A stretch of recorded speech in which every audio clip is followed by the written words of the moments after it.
We can say that every country in the world is in debt. The debt of the United States has today reached $38 trillion. The European Union stands at $14 trillion, while Japan's debt has climbed to $9 trillion. Even oil-rich wealthy nations and export kings like China and Germany are debtor states. I can already guess the question on your mind. All states are in debt, but to whom?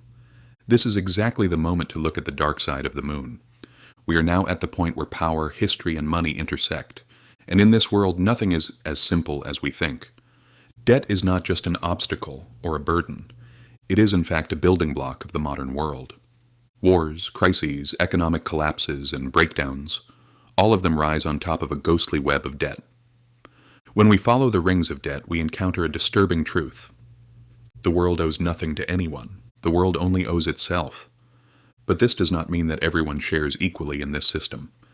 Today, the total debt rising across the planet has surpassed $315 trillion. That is roughly 3 times the size of the global economy. To understand how things reached this point, we need to travel back in time, before credit cards, digital payments, and apps existed.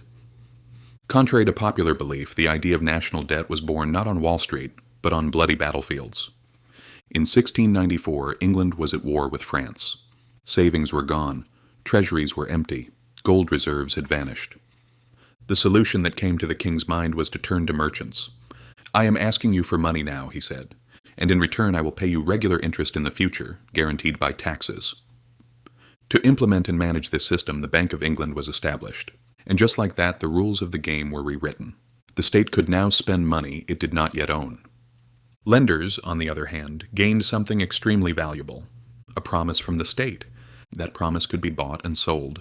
This was the birth of the government bond. France accepted it. The Netherlands adopted the idea and refined the system. The United States financed its freedom and expansion using this method. Debt was no longer a bad thing. It was a display of power. If you could borrow, you were trusted. If you were trusted, you could rule. In the past, kingdoms fought wars for gold. Today, they issue bonds for interest. The battlefield has changed. It is no longer wars that speak. It is balance sheets. Looking at today, debt has become the world's largest product. Every 100 days, around $1 trillion is added to global debt. Everyone has debt. Everyone has claims. Even citizens, through taxes, pension funds, and insurance, are both debtors and creditors. So, who stands on the other side of the scale? Let's look at the United States. Its debt concerns not only America, but the entire world. Roughly half of the $38 trillion is owed to investors. Most of those investors are American. Pension funds, banks, investment funds, the Federal Reserve, and insurance companies. The foreign-held portion is about $9 trillion. Japan holds the largest share, followed by China. So the statement, "the U.S. owes China money," is not exactly wrong.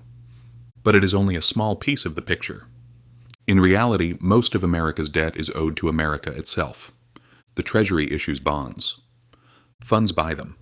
The central bank creates new money in exchange for those bonds. Taxes are paid. Interest flows back into pension accounts, like two mirrors facing each other.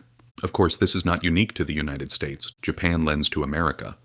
The U.S. lends to other countries through the IMF. Meanwhile, developing countries park their reserves in Western bonds. Everyone is holding someone else's debt in their hands, like players sitting around a table, gambling with chips borrowed from one another. And there is only one rule of the game. No one leaves the table. Behind this game stand those who truly hold power: the markets, hedge funds, pension funds, sovereign wealth funds, central banks. They decide who can borrow cheaply and who must fight to avoid collapse. Democracy decides who governs. Markets decide who survives. Central banks sit at the core of this system. They don't just control debt, they create it. Every unit of money printed is a new debt somewhere else. There is no such thing as debt-free money. So far, this system has functioned almost flawlessly. And that is thanks to the belief that governments will pay interest. But we have seen what happens when confidence falters. In Greece, in Argentina, in Sri Lanka. And what's strange is this. Even after collapse, the system continues as designed. New debts replace old ones. Because in the modern world, debt is not meant to be repaid. It is meant to be rolled over. Governments do not plan to pay off their debts. This is not a secret. It is the system itself. Interest is the price of stability. And that price is always paid, but it is not paid equally. Interest flows upward, from workers and taxpayers to those who hold the debt. That is why, as debt rises, inequality rises with it. There is no single country or institution at the top to blame. This system is a loop that everyone is part of. Debt and money now represent the same thing. And as long as trust endures, this cycle will continue.